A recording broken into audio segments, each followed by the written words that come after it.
جو ان دو ہماری بڑی پارٹیوں نے موقف لیا اس پر ہم نے اپنے تحفظات کا اظہار کیا، اپنی ناراضگی کا اظہار کیا ہے، اور اس وقت جب میں آپ کے سامنے گفتگو کر رہا ہوں وہ ہمارے تحفظات کو دور نہیں کر پائے ہیں، تو ظاہر ہے کہ اب آل پارٹیز کانفرنس تو اسی صورت میں ہوگی۔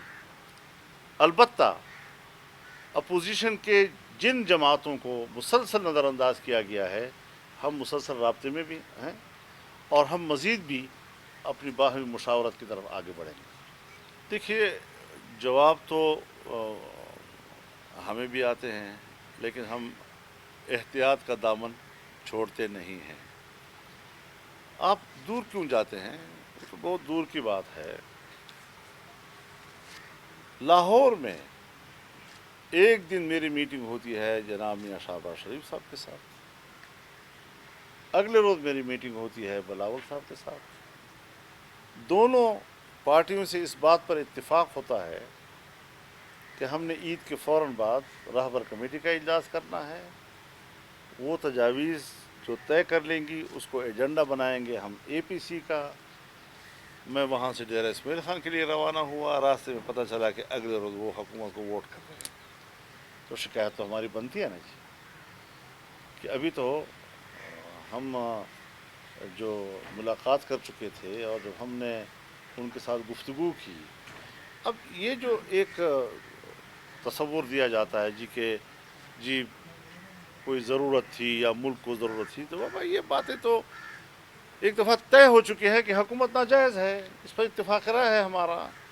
پھر اس سے کسی خیر کی توقع رکھنا، پھر اس پہ بلیک میل ہونا کہ جی یہ تو ملک کے مفاد کی بات ہے، تو نہ ملک کے مفاد میں آپ کی ترامیم کو قبول کیا گیا۔ ایک طرف آپ ان کے ساتھ مفاہمت کا یہ عمل شروع کرتے ہیں، دوسری طرف آپ کے مریم نواز کے ساتھ لاہور میں کیا ہوتا ہے جی؟ ایک طرف آپ ان کے ساتھ مفاہمت کا ایک رویہ اختیار کرتے ہیں، دوسری طرف آصف علی زرداری کے خلاف نئے کیس آتے ہیں، ان کی پیشیاں شروع ہو جاتی ہیں جی۔ تو میں نہیں سمجھتا کہ ان رویوں کے ساتھ وہ کوئی جمہوریت کی خدمت کر سکیں گے۔ ہم اس بات کے متمنی ہیں کہ ہم آپس کے ان تحفظات کو دور کریں اور بالکل ایک یکسوئی کے ساتھ، کلیئر مائنڈ کے ساتھ ہم ایک ہو کر واضح لائے عمل اختیار کریں۔ جس طرح ہمارا موقف واضح ہے، اس حوالے سے ہمارا کردار بھی بڑا واضح ہونا چاہیے۔ دونوں بڑی سیاسی جماعتیں ہیں، کب تک آپ سمجھ رہے ہیں کہ آپ کے تحفظات دور کر دیں گے اور اے پی سی کا جلد انعقاد ہوگا؟ ان کے رابطے تو ہوئے ہیں اور ان رابطوں کے نتیجے میں اب دیکھتے ہیں، جب بھی وہ رابطہ مزید ذمہ دارانہ رابطہ کریں گے، قیادت کی سطح پر رابطہ کریں گے، تو ان میں ہم ان کے ساتھ بڑی وضاحت کے ساتھ باتیں کریں گے ساری، اور ان چیزوں کو دور کریں گے جو اس وقت اپوزیشن کو گرے لسٹ میں ڈالی ہوئی ہے۔ آپ پاکستان کو گرے لسٹ سے نکالنا چاہتے ہیں، خود گرے لسٹ میں پڑے گا۔ بغیر کسی شرط کے ہر میدان اور ہر محاذ پر آپ کا دوست سعودی عرب، جو ہر مشکل میں آپ کے ساتھ کھڑا رہا ہے، جو بھی حالات اس کے اوپر گزرے، ان کی بھی مفادات ہوتے ہیں، لیکن جب پاکستان کا مسئلہ آتا ہے تو آپ کے ساتھ کھڑا ہے۔ اس حکومت نے آج سعودی عرب کو بھی ناراض کر دیا۔ سی پیک کا مسئلہ جو پاکستان کی ترقی کی علامت تھا، اس پر چین کو ناراض کر دیا۔ ہمیں کہاں کا چھوڑا ہے ان لوگوں نے؟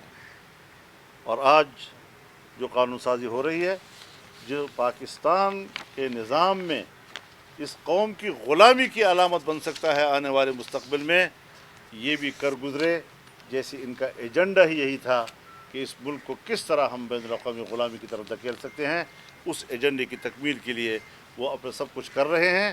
لہٰذا ہم اپنی پوزیشن بڑی واضح رکھتے ہیں کہ ہمارا اختلاف بڑا اصولی ہے، اور ہم نے ان کے خلاف جو موقف لیا ہوا ہے، آئے روز بروز ہمارا موقف صحیح ثابت ہوتا جا رہا ہے، عام آدمی پر یہ بات واضح ہوتی چلی جا رہی ہے، اور ہم اس حوالے سے بھی قوم کو اندھیرے میں نہیں رکھنا چاہیں گے۔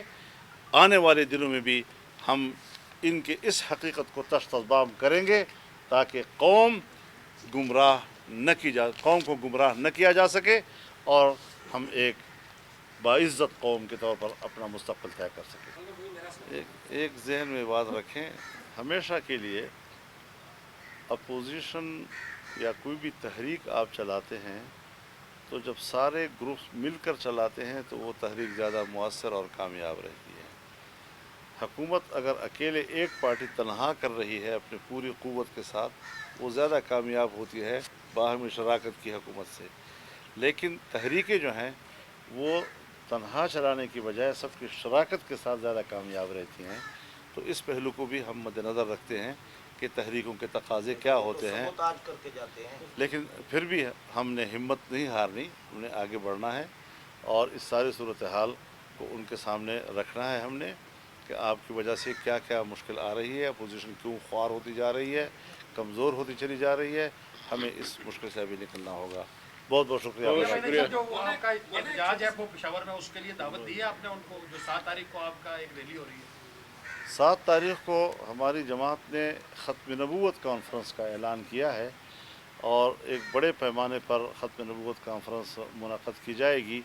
اس حوالے سے ہم ابھی مشاورت کے عمل سے گزر رہے ہیں کہ کس طرح ہم اس کے دائرۂ کار کو کہاں تک محدود رکھ سکتے ہیں تاکہ ہم کوئی ایسے علاقے میں نہ چلے جائیں کہ وہاں پر کوئی ایشو جو ہے وہ متنازع بن جائے. جہاں جہاں تک اتفاق رائے ہوتا ہے وہاں تک ہم جائیں اور اس کو ایک بہت بڑا کامیاب, کیونکہ 7 ستمبر وہ دن ہے جب پارلیمنٹ نے ایک متفقہ ترمیم کے ذریعے قادیانیوں کو غیر مسلم اقلیت قرار دیا تھا. بہت بہت شکریہ. پہلے 2 قوانین جو تھے